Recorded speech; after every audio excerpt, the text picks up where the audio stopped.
नमस्कार. मालविकाला तिच्या चुकांची जाणीव होत असते. मालविका स्वतःशीच म्हणत असते, नाही, माझं चुकतंय कुठेतरी, मी असं वागायलाच नको. हे जे काही माझं वागणं आहे ना, ते खूप चुकीचं आहे आणि या गोष्टी तर मला अजिबात पटत नाहीत. काय करू मी, मलाच कळत नाही आहे. पण जे काही आहे ना, ते खूपच भयानक आहे. पण मी मात्र आता शांत बसणार नाही. एकेकाला एकेकाची लायकी दाखवावीच लागेल. त्यासाठी मला त्या इरावतीच्या विरोधात जावं लागलं तरीसुद्धा चालेल. इकडे रमाने साखरपुड्याची तयारी केलेली असते. त्याच वेळेला मालविका तिथे येते. तेव्हा मालविकाच्या डोळ्यात पाणी असतं. ते बघून रमा बोलते, मालविका, काय झालं, डोळ्यात पाणी?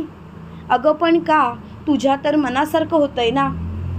तेव्हा लगेच मालविका बोलते, काय मनासारखं होतंय माझ्या? ज्याच्याशी साखरपुड्यात करायची तयारी दाखवते त्याचं मन मात्र दुसऱ्या स्त्रीमध्ये अडकलंय. त्याला माझ्याशी साखरपुडा करायचाच नाही आहे आणि तसंही कुणाचा तरी संसार उद्ध्वस्त करून मी कशी सुखी होणार. हे ऐकताच रमा बोलते, मालविका गं, काय बोलतेस तू? तुझं प्रेम आहे ना यांच्यावरती मग? तेव्हा लगेच मालविका बोलते, हो आहे ना प्रेम यांच्यावरती. कोण नाही बोलतं यांच्यावरती प्रेम नाही म्हणून.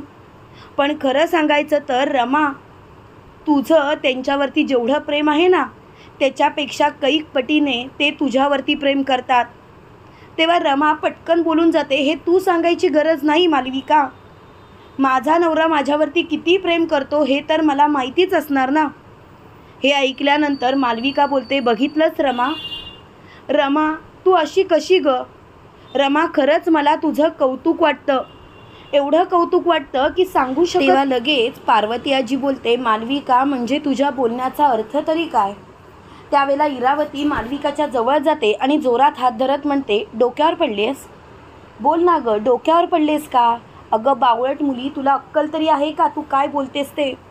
अगं जरा विचार कर तुझ्या वागण्याचा. खरं सांगायचं तर तुझ्या याच वागण्याचा त्रास व्हायला लागलाय. तेव्हा मात्र तिला खूपच राग आलेला असतो. ती मोठ्याने बोलते, पुरे, माझ्या वागण्याचा त्रास होतोय? माझ्या? मी असं काय केलंय वाईट की तुम्हाला सर्वांना माझ्या वागण्याचा त्रास होतोय आणि मला खरंच या गोष्टीचा त्रास व्हायला लागला. तेव्हा लगेच मोठ्याने इरावती बोलते, मालविका, जास्त नाटकं करू नकोस.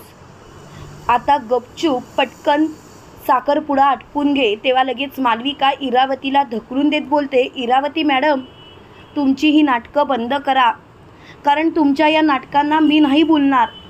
इरावती मॅडम, मला तुमच्याशी कोणत्याच विषयावर काहीही बोलायचं नाही आणि हा विषय जर का इथल्या इथे थांबला तर बरंच होईल. इरावती मॅडम, कळतंय का तुम्हाला? तेव्हा लगेच इरावती बोलते, उगाच नाटकं करू नकोस, तुझी ही नाटकं बंद करा. इरावती, एक गोष्ट लक्षात ठेव, मला हा साखरपुडा नाही करायचा, कारण मला कोणाचंही आयुष्य उद्ध्वस्त नाही करायचं.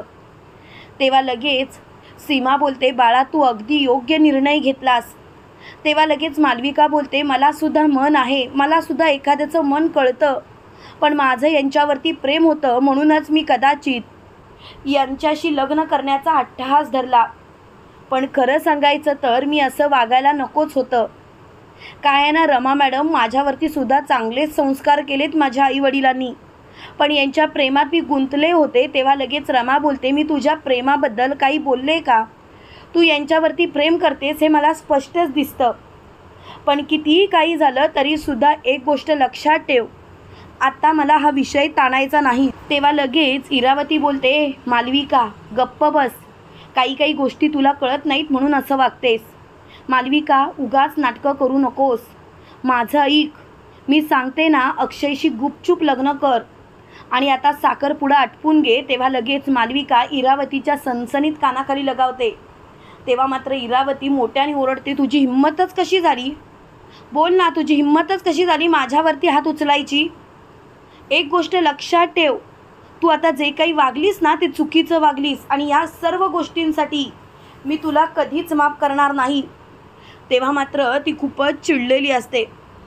त्याच वेळेला लगेच मालविका मोठ्याने बोलते, पुरे, आता मला हा विषयच ताणायचा नाही आहे. हा विषय खरोखर खूपच चुकीचा आहे. त्यावेळेला मात्र मालविकाला खूपच राग आलेला असतो. मालविका खूपच चिडचिड करत असते. त्यावेळेला लगेच मालविका मोठ्याने बोलते, पुरे, आता हा विषयच मला ताणायचा नाही आहे. हा विषय जर का इथल्या इथे बंद झाला तर बरंच होईल. तेव्हा मात्र मालविकाला खूपच राग आलेला असतो.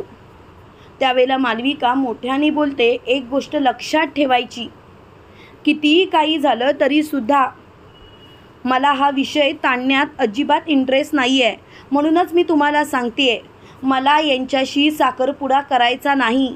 आणि इरावती मॅडम, तुम्ही माझ्यावरती अशी जबरदस्ती करू शकत नाही. तेव्हा मात्र इरावती खूपच चिडते आणि मोठ्याने बोलते, बस, आता अति होतं या. खरं सांगायचं तर मला हा विषयच नको आहे. पटकन साखरपुडा कर, मला तोंडघशी पाडू नकोस. तेव्हा मालविका बोलते, तोंडघशी पाडण्याचा प्रश्नच उद्भवत नाही. हा विषय इथल्या इथे समाप्त झाला. आता विषय थांबवा. आणि लगेच ती रमाचा हात धरते आणि अक्षयच्या हातात देत म्हणते, अक्षय, तुमचं हिच्यावरतीच प्रेम आहे, माझ्यावरती नाही. आणि तुम्ही हिच्यासोबत खूप छान दिसता. तेव्हा मात्र अक्षय बोलतो, पण.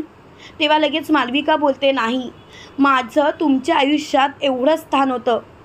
मी तुम्हाला दोघांना एकत्रच आणण्यासाठी इथे आले होते. त्यावेळेला लगेच रमा बोलते, मालविका, तुझे आभार मानू कसे तेच मला कळत नाही. मी तुझ्याशी खूप वाईट वागले. कारण. तेव्हा लगेच मालविका बोलते, एक आई आपल्या मुलीसाठी जे करू शकते ना, तेच तू केलंस रमा. त्यामुळे तुला माफी मागायची गरजच नाही.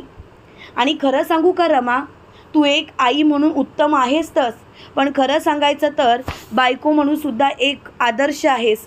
तेव्हा मात्र अक्षय रमाकडे बघतच बसतो. त्यावेळेला इरावती मोठ्याने मालविकाशी हाक मारते. त्यावेळेला मालविका तिच्याकडे हात करत बोलते, बस, पुरे, आता काही एक गरज नाही आहे. आता आपला विषयच समाप्त झाला आणि मला आता या विषयावर वाद घालायचा नाही. Malvika madam, chapter close. आणि प्लीज हा चॅप्टर इथल्या इथे क्लोज करा, कारण हा विषय वाढवण्यात काहीच अर्थ राहिला नाही. तेव्हा मात्र मालविकाला चांगलाच धक्का बसलेला असतो आणि मालविका अक्षयला बोलते, चला मी येते. त्यावेळेला अक्षय बोलतो, मालविका प्लीज थांब, तू इथे, तुला जायची गरज नाही. तेव्हा मालविका बोलते, नाही, मी इथे नाही थांबू शकत. मी जर का इथे राहिले तर परत एकदा तुम्हाला मिळवण्यासाठी प्रयत्न करेन. कदाचित पुन्हा मी तुमच्या आयुष्यात लुडबुड करण्याचा प्रयत्न करेन आणि ते मला नको आहे. कारण मला तुम्ही सुखी पाहिजे आहात आणि त्यासाठी मी काहीही करेन. आणि लगेच मालविका तिथून निघून जाते. पण इरावती मात्र चांगलीच तोंडावर आपटलेली असते. तुम्हाला काय वाटतं मित्रांनो, खरोखर मालविकाचा निर्णय योग्य आहे का? कमेंट करून नक्की कळवा. आणि असेच मालिकेंचे नवनवीन अपडेट पाहण्यासाठी व्हिडिओला लाईक आणि चॅनलला सबस्क्राईब करायला विसरू नका.